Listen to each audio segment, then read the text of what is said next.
Welcome to the Deep Dive. Today we're plunging into quite an extraordinary story. It's about Alberto Daniel Hill, sometimes called the digital ghost of Montevideo. Right, a name that's really become linked with wrongful imprisonment, but also this kind of crusade against injustice. Exactly.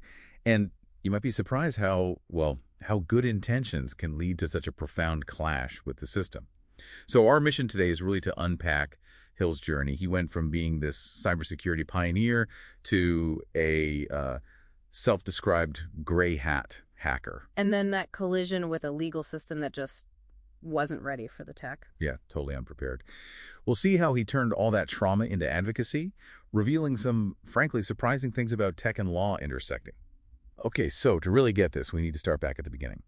Alberto Daniel Hill, for over 20 years, he was a big name in Uruguay's InfoSec scene. A foundational figure, really. Ethical hacking, forensics. He did the country's first computer forensics in a criminal case way back in 2004. Wow, 2004. So he was definitely ahead of the curve. And what's really interesting is how he saw himself, a gray hat hacker. Okay, what does that mean exactly? Well, it's someone who finds vulnerabilities, system weaknesses, but maybe without explicit permission first. They believe exposing it serves a greater good. Ah, so driven more by a moral code than strict legality? Precisely. It led him to actually quit a secure corporate job and start his own thing, cryptocurrencies services. Okay, and here's where it gets complicated, right?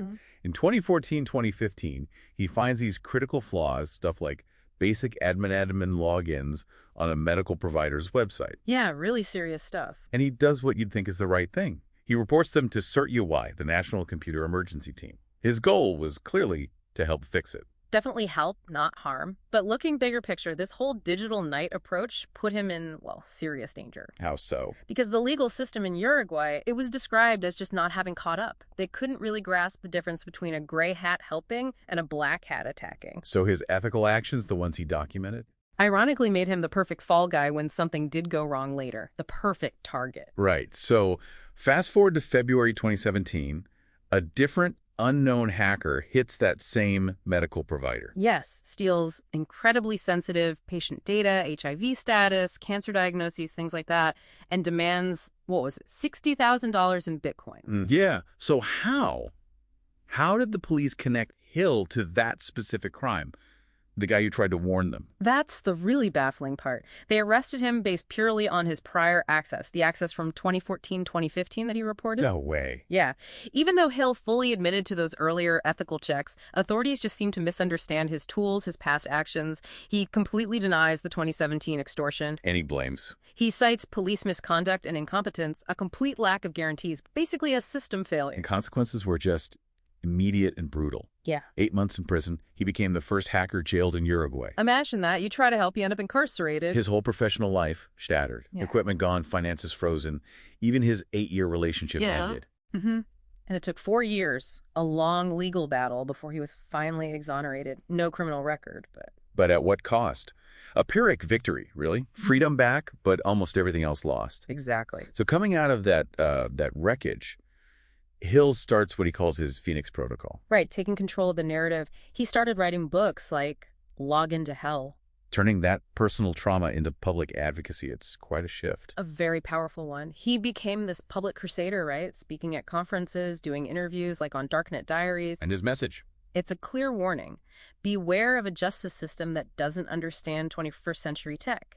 He's actively pushing for legal reform, even started a change.org petition. Wow. So professionally, where did he go after all this? Did he go back to security? Well, he made a really interesting pivot.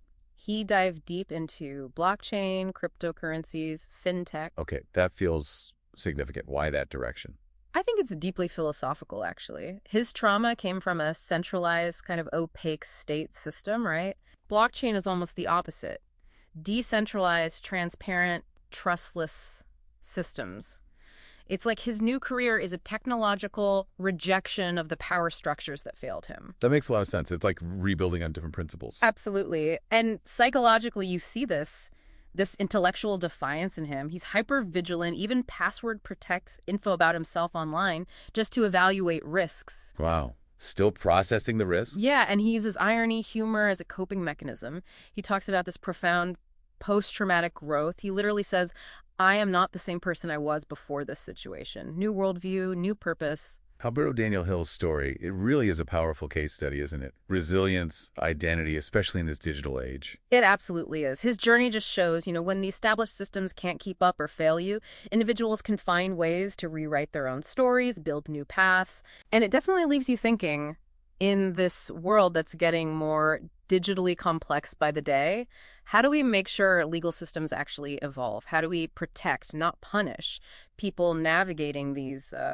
ethical gray zones? And what does it really take for someone to, well, rewrite their own code after something like that? That's the question, isn't it? A lot to reflect on.